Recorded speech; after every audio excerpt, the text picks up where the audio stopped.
Hello everyone, my name is Mark Balicki, and I'll be walking us through this presentation compiled by myself, Allison Bardwell, and Mike Malloy regarding Stephen Crescen's monitor hypothesis. Stephen Crescen first published his monitor theory in Second Language Acquisition and Second Language Learning in 1981. His initial formulation of the theory was based around the hypothesis that adults have two independent systems for developing ability in second languages: subconscious language acquisition and conscious language learning.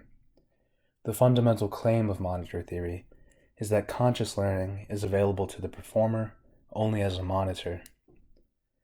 This initial theory was then readapted and synthesized around his 5 hypotheses regarding second language acquisition in Principles and Practice in Second Language Acquisition in 1982.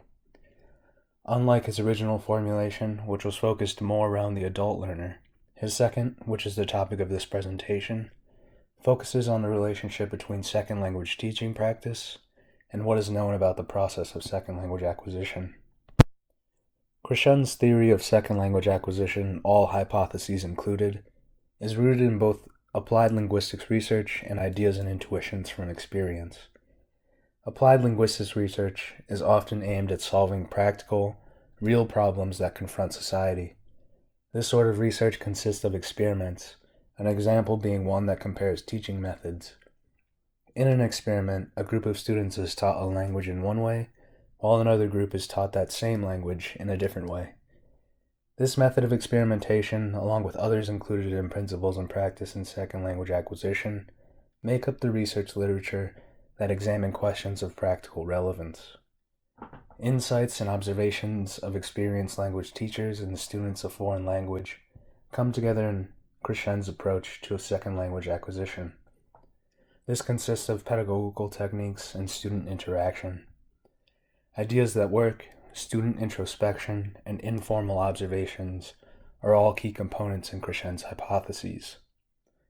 These insights were gathered from professional journals and language teaching organizations. Existing theory, applied linguistics research, and ideas and intuitions come together to form an ideal language teaching practice. The following 2 slides were done by Allison Bardwell and offer the main points of the monitor hypothesis. The monitor hypothesis explains the relationship between acquisition and learning, with the acquired language beginning an utterance and the learned language acting as an editor or a monitor. The difference between acquisition and learning is that language that is acquired is natural. It comes from the surroundings, while the learned language occurs most often in the classroom.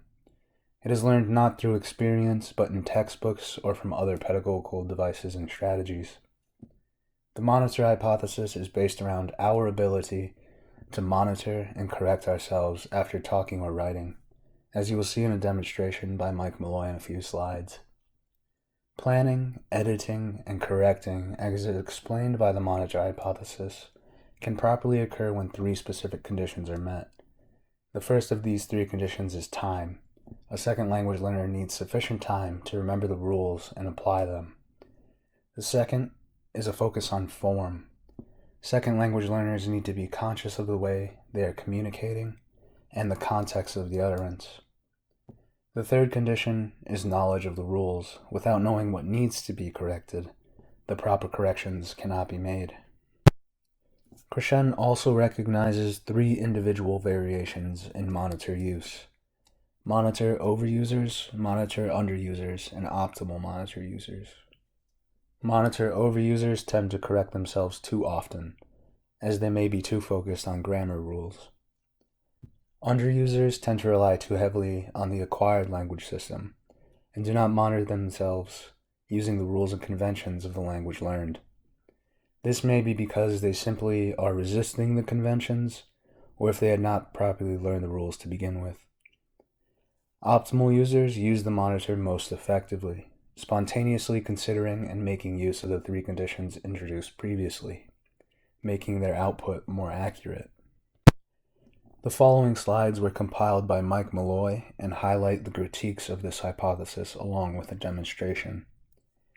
The most significant criticism of the monitor hypothesis stems from the fact that countries and districts that have taken Crescen's advice to heart have seen poor results.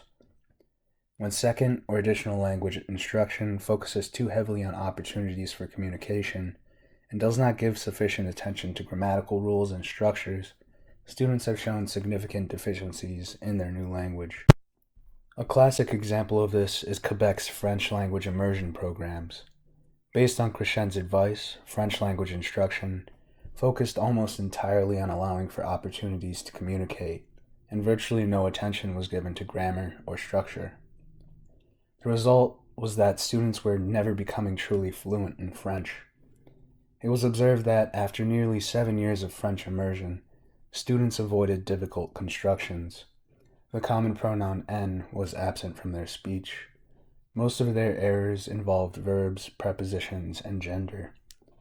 These are not merely examples of a lack of polish in a new language. These errors and aversions show serious gaps in the student's ability to communicate effectively. We can contrast this with language immersion programs in Wales, which have aimed for more of a middle ground, and which have seen much better results.